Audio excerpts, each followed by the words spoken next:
Amis de nos frères les saints, bonjour. Ce 19 juin, l'Église fait mémoire de Saint Romuald. Romuald naît en 952 dans une noble famille de Ravenne. Après un duel sanglant qui concerne un parent, il mûrit la vocation à la vie monastique et entre ensemble avec son père dans le monastère de Saint-Apollinaire in Classe. Comme moine, il s'impose une vie sévère de pénitence, méditation et prière.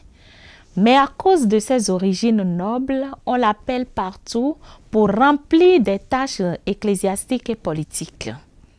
À Venise, il se met sous le guide spirituel de l'ermite Marin et ici, il fait la connaissance d'un des plus importants moines réformateurs du Xe siècle, l'abbé Guarniò. À sa suite, il arrive jusqu'en Catalogne où il reste 10 ans et complète sa formation.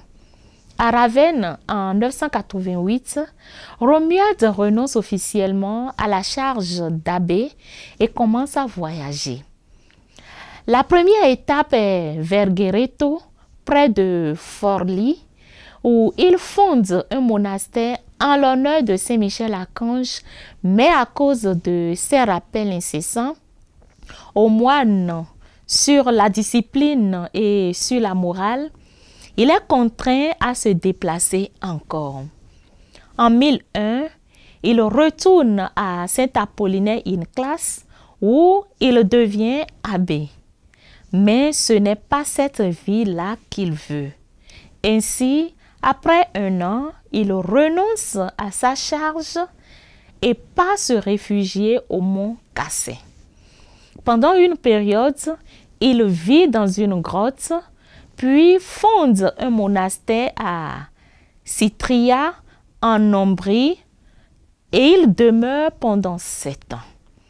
Tous ces monastères et couvents qu'il fonde sont petits, car il est convaincu que dans les structures trop grandes, on perd le silence nécessaire au recueillement.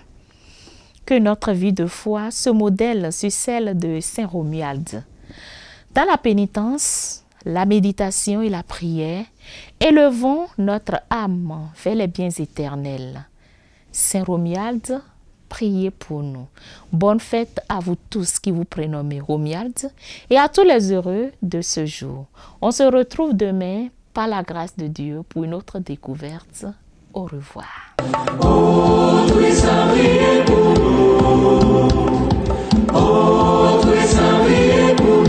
Seigneur, prends pitié. Oh, Christ, prends pitié.